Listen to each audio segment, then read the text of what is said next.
Olá, seja bem-vindo ao meu canal de YouTube. Me chamo Francisco Lamonier e sou pastor da Igreja Presbiteriana do Brasil. Bem, estamos expondo a primeira carta do Apóstolo do Amor. Antes de darmos seguimento, inscreva-se aí no meu canal, converse comigo nos comentários. Agora que você já clicou no botãozinho inscrever-se, deixou um comentário, vamos dar continuidade. Nos últimos 2 domingos, nós vimos sobre a adoção e sobre o conceito de pecado. Ou seja, João estava preocupado com uma igreja para quem ele estava escrevendo. Era uma igreja que não sabia mais o conceito de pecado e acreditava não pecar mais. E vimos que pecado é a transgressão da lei. Ou seja, quando nós não acatamos, nós não nos conformamos com essa lei e por isso quebramos, transgredimos. Tudo isso é uma forma de avançar contra o caráter de Deus. Até porque vimos que a lei é a expressão do caráter de Deus. Toda lei expressa o caráter daquele que a escreveu. A consequência disso tudo, a ausência do conceito de pecado, nos leva ao auto-engano. O auto-engano crescia rapidamente naquela comunidade. A consequência deste crescimento gerava a falta de amor e a destruição do próximo. Hoje continuaremos com o apóstolo do amor e veremos que somos egoístas, não amamos como deveríamos e por isso assassinamos os nossos irmãos, e de fato e de verdade. Isso prova que todos nós precisamos de um Salvador, e Deus provou o seu amor entregando o seu único Filho para nos resgatar e ensinar sobre este amor. Isso é uma maravilha. Isso é uma maravilha. Então, estamos na primeira carta do apóstolo amado, primeira carta de João, capítulo 3, e estamos no versículo 11. Acompanhem comigo a leitura. Porque a mensagem que ouviste desde o princípio é esta: que nos amemos uns aos outros.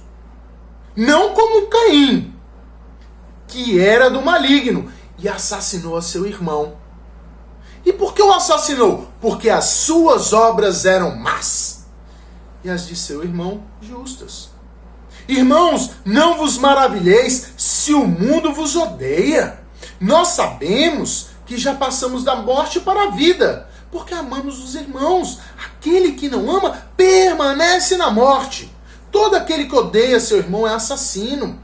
Ora, vós sabeis que todo assassino não tem a vida eterna permanente em si. Nisto conhecemos o amor, que Cristo deu a sua vida por nós. E devemos dar a vida pelos irmãos. Ora, aquele que possui recurso deste mundo e vir a seu irmão padecer necessidade e fechar-lhe o coração, como pode permanecer nele o amor de Deus? Filhinhos, não amemos de palavra, nem de língua, mas de fato e de verdade. Irmãos, este é o tema. Amando de fato e de verdade. De novo, amando de fato e de verdade. Certa vez, um rapaz saiu para comprar um espelho. Ao chegar na loja, o atendente, muito educado, perguntou o que ele procurava. Então o rapaz lhe respondeu que estava atrás de um espelho bonito, onde pudesse se ver. Bem, você veio ao lugar certo, respondeu o vendedor, muito educado. Aqui é uma loja especialista em espelhos e temos espelhos de todos os tipos e variedades. Bem, deixe-me sugerir o espelho que mais vendemos aqui. Então, aquele vendedor retornou segurando um enorme, emoldurado, lindíssimo espelho. Olha, o nome deste espelho aqui é Espelho dos Sorrisos. O cliente, intrigado, sorrindo, interagiu. Nossa! Que nome intrigante para um espelho. Por que ele se chama Espelho dos Sorrisos? E por que ele é o mais vendido? Todo espelho não é espelho? Não, meu caro. Todo espelho depende do seu coração e daquilo que você quer enxergar nele. Bem, este aqui se chama espelho dos sorrisos porque ao comprá-lo, você nunca mais deixará de sorrir. Aqui vai o segredinho da loja. Ele não é um espelho que revela a verdade, ou seja, a realidade diante dele. Ele foi feito para alterar a imagem refletida. Você diante dele sempre será esbelto e magro. Todo dia que você acordar, por mais obeso que esteja, você estará lindo e maravilhoso. Por isso o nome dele é Espelho dos Sorrisos. Bem, essa é uma história que revela como gostamos do auto-engano. Procuramos, investimos e compramos a falsidade. Investimos onde tudo é falso, só para acreditarmos que aquela pessoa que está refletida no espelho seja a verdade. Isso tem a ver com a autodestruição e a destruição do próximo. Todas as vezes que buscamos o auto-engano, esvaziamos o amor. E se não podemos amar, então de alguma forma estamos assassinando ou a nós mesmos ou ao próximo. Vejamos, este é o tema. Amando de fato e de verdade. Como amamos de fato e de verdade? Essa é uma pergunta maravilhosa. Bem, pastor, como eu amo então de fato e de verdade? Evitando o auto-engano. Vamos ver. O auto-engano começa quando não acatamos a palavra de Deus. Veja o verso 11. Porque a mensagem que ouvistes desde o princípio é esta: que nos amemos uns aos outros. Veja, João descortina o passado para nos dizer que existe uma única mensagem que perpassa por toda a palavra de Deus. Ela transcende era, ela transcende época, ela transcende cenas, ela transcende tudo. E que mensagem é essa? É o que está escrito aí, que nos amemos uns aos outros. Cristo é a expressão de amor. Para aprendermos a amar de fato e de verdade, precisamos aprender com quem nos amou verdadeiramente. Porque isso é um fato. Precisamos acatar a vontade de Deus, e isso é amor. Em seguida, João faz uma comparação entre Caim e Abel e nos alerta para não amarmos como Caim. Veja aí no verso 12. Não segundo Caim. Não ame segundo Caim, que era do maligno e assassinou seu irmão. E por que o assassinou? Porque as suas obras eram más e as de seu irmão justas. Mas por que não como Caim? Por que não como Caim? Porque Caim tem o espelho do sorriso. Ele sempre foi maligno.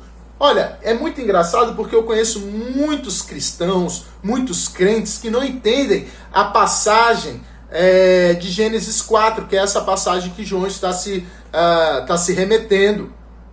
Né? A passagem de quando Deus recusa a oferta de Caim e aceita a de Abel. A falta de compreensão de Gênesis 4 é a falta de ler a Bíblia por inteiro. Veja, Caim tinha um coração mau. Ele era do maligno e suas obras eram más. Por isso que ele buscava a estrada do auto-engano. Ele queria se ver naquele espelho chamado espelho dos sorrisos. Vamos analisar essa cena mais a fundo? Bem, Caim e Abel eram irmãos e filhos do primeiro casal, Adão e Eva. Adão foi o autor da queda da humanidade, devido à sua desobediência a Deus. Deus e o homem, então, foram separados pelo pecado, a uma distância infinita, eterna. Portanto, Deus se reaproxima através da morte de animais. Isso está explícito em Gênesis 3:21. Mortes que simbolizavam o Cordeiro de Deus e o seu sacrifício supremo. Bem, o fato é, Deus cobriu aquele casal que estava em pecado com peles de animais. Um teólogo, Bruce Waltke, diz assim, Isto descreve a imagem do cuidado de Deus pelo aquele casal. Por meio de seu sacrifício, Deus restaura o casal alienado à comunhão com ele e entre si. Diante disso, o primeiro casal fora instruído por Deus como deveriam proceder diante do Criador daqui para frente. Essa reaproximação exigia derramamento de sangue. Todo esse ensinamento de reaproximação, ou melhor, de culto a Deus, como Deus gostaria de ser adorado, foi passado para os seus filhos. O problema foi que um dos dois não acatou aqueles ensinamentos. Caim estava insatisfeito com as ordens de Deus. Achou que poderia mudá-las de acordo com o seu coração. Ele queria ver outro reflexo no espelho de Deus. O seu. O seu. João está trazendo essas verdades porque aquela igreja estava insatisfeita com as ordens de Deus. E eles haviam adotado outros ensinamentos, outras verdades, como por exemplo, o gnosticismo. Era uma igreja que acreditava que poderiam cultuar a Deus de qualquer maneira, segundo o seu coração. Então, vem a pergunta: será que todos os caminhos levam a Roma? Será? Será que qualquer culto, então, agrada a Deus? Mesmo se fizermos de coração, será que todos os caminhos levam a Roma? Será que todos os cultos agradam a Deus? Mesmo se eu fizer de coração? Olha, a frase "todos os caminhos levam a Roma" é uma expressão que usamos quando queremos indicar que todas as alternativas levam para o mesmo ponto. Levam de volta para o mesmo lugar. Perceba aqui comigo. Se todos os cultos agradam a Deus, então há espaço para insatisfação. Por exemplo, se existem 10 caminhos para cultuar, 10 formas de culto a Deus, mas há uma que não me agrada, então posso escolher o caminho que mais me agrada para cultuá-lo e excluir o que menos me agrada. Até porque no final tudo volta para o mesmo lugar, não é mesmo? Todos os caminhos não levam a Roma? Todos os caminhos não voltam até a presença de Deus? Diante disso nasce uma outra pergunta. Adorar de qualquer jeito influencia no meu relacionamento com o meu próximo? Bem, vamos entender se podemos adorar de qualquer maneira e se isso tem consequências para aqueles que estão ao nosso redor. Então aqui vai. O auto-engano é a ausência de amor e a promoção da morte. De novo, o auto-engano é a ausência de amor e a promoção da morte. Bem, eu tenho que concordar com o princípio da frase: todos os caminhos levam a Deus. Ou todos os caminhos levam a Roma. Um dia todos nós estaremos diante do Pai. Ou para reinarmos eternamente com Cristo, ou para perecermos no juízo do Cordeiro. Mas o fato é, todos nós estaremos diante de Deus. Quanto ao culto, nem todos cultuam a Deus. E isso atinge diretamente ao próximo. Isso é o que João estava querendo dizer para aquela igreja e para nós também. Expondo duas adorações diferentes e suas consequências. Dois cultos diferentes e suas consequências. Por isso ele nos alerta: não amem como Caim. Vejamos o porquê. João traz o culto de Caim e Abel e suas consequências. Vamos analisar rapidamente o culto de Abel. Abel era devoto a Deus. Por isso se conformou com a sua vontade.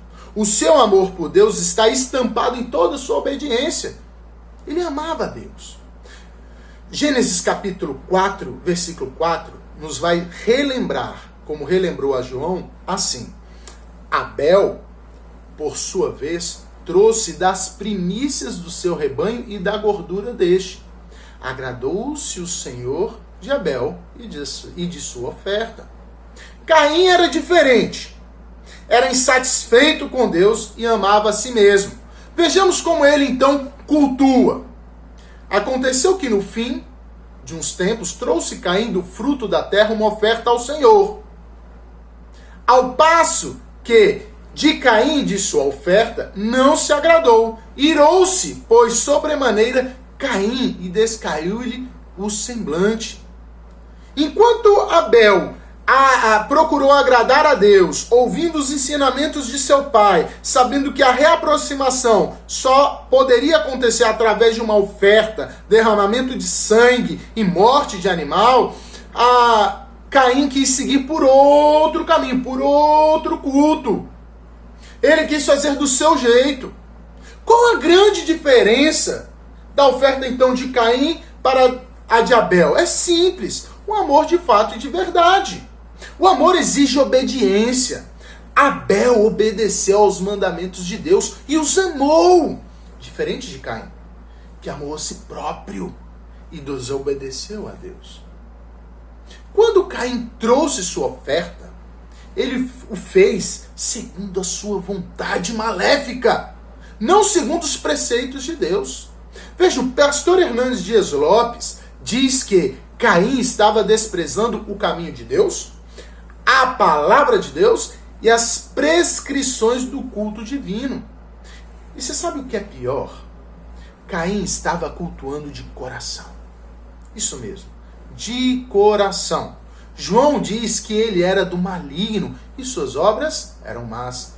Mas tudo o que nós fazemos reflete aquilo que está dentro do nosso coração. Por isso temos de tomar cuidado com a forma como adoramos a Deus. Questione o seu coração. O fato de fazer de coração, ou aquela famosa frase, o que importa é seguir o coração, isso é maligno. Porque Caim seguiu o seu coração em vez da vontade de Deus. Por isso que a adoração a Deus não pode estar atrelada aos desejos ou sentimento das pessoas, mas ancorada na palavra de Deus. Deus estabeleceu a maneira como quer ser adorado. Quando desviamos desse caminho, chegamos naquilo que João chamou em Apocalipse capítulo 3, versículo 9, sinagoga de Satanás. Igreja que adora do seu jeito e não segundo a palavra de Deus, mesmo que seja de coração, não pode ser chamada de igreja, e sim, irmãos, de sinagoga de Satanás. Uma igreja que adora como Caim promove destruição ao próximo. Vejamos, um culto longe de Deus promove o auto-engano. E o auto-engano exige a destruição do próximo. Seguiremos a partir daqui. Perceba que um caminho guiado pelo coração e não pela palavra cega o sujeito, cega o indivíduo, levando-o à autonegação. Olhamos para Caim. Caim era do maligno, não quis ouvir as exortações de Deus, os ensinos de seu pai, e assim que Abel oferece, cultua a Deus da forma como Deus queria ser adorado, isso suscita ira. Caim fica cego e por isso vai para cima do seu irmão, negando o seu pecado, achando que ele era justo, mas suas obras eram más. Philip Ryken nos conta uma história interessantíssima. Em 1931, um dos maiores criminosos e mais procurados dos Estados Unidos, chamado Two Guns Crowley. Two Guns foi acusado de uma série de homicídios brutais, inclusive de matar um policial. No dia da sua captura, houve um tiroteio horrível no apartamento da sua namorada. Quando Two Guns foi capturado, um policial o revistou e encontrou uma nota manchada de sangue que dizia: sob o meu casaco está um coração cansado, mas bondoso. Um coração que não queria fazer mal a ninguém. Two Guns estava errado. Seu coração não era bondoso. Ele queria fazer mal a alguém, sim. Mas para fugir da realidade, o auto-engano era a estrada da sua fuga. Ele precisava do espelho dos sorrisos, semelhante a Caim. Irmãos, o auto-engano exige a destruição do outro. O auto-engano exige a destruição do outro. Caim é um símbolo do auto-engano. Ele não apenas sentiu inveja, como consumou, deu à luz, praticou o seu pecado. De que forma? Levando seu irmão à morte. Ele odiou a seu irmão, por quê? Porque Abel fazia o que era bom aos olhos de Deus. Porque ele obedecia ao Criador. O auto-engano não suporta a verdade. Quando alguém nos ilumina com a verdade, ficamos irados. Aquela luz nos incomoda e por isso precisamos eliminá-la o quanto antes, porque está nos incomodando. A luz da verdade nos mostra como somos e como está a nossa casa cheia de poeira. Mas quer saber a verdade? Esse auto-engano que atingiu a Caim e a tio Gans atingiu a mim. Me alcançou. E alcançou você também. A verdade é que nos enganamos todos os dias. Todos nós temos o espelho do sorriso, guardado a 7 chaves em qualquer lugar do nosso coração. Somos invejosos, assassinos, e assassinamos demais em nossos corações. E pior, prestamos, assim como Caim, qualquer culto a Deus. Somos maus. De repente você esteja se perguntando, mas eu não matei ninguém como esses dois aí. Eles são maus.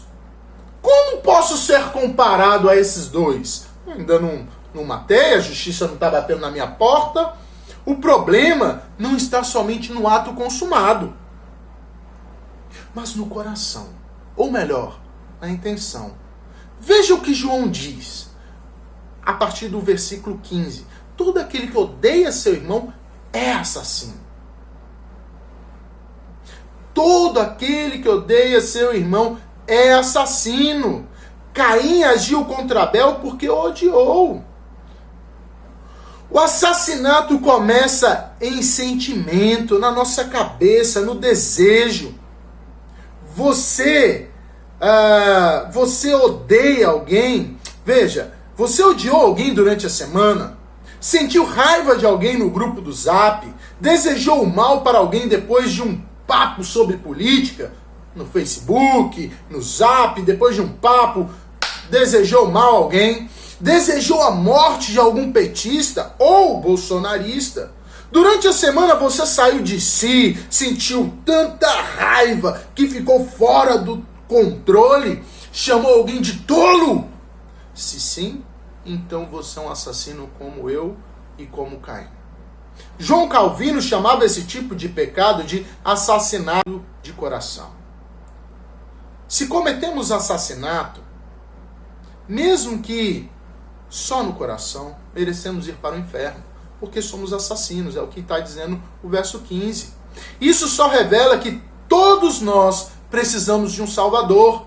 Não adianta nos enganarmos, trabalhando na igreja, sem seu coração você odeia alguém. Muitos trabalham em ministérios na igreja, dão ofertas gigantescas, mas com os olhos fechados para o seu coração, olhando para o espelho do sorriso. Não adianta a sua devocional se não houver perdão. Tudo isso é fazer como Caim, entregar qualquer coisa a Deus, quando Ele exige de nós perdão e amor. Então, não se engane.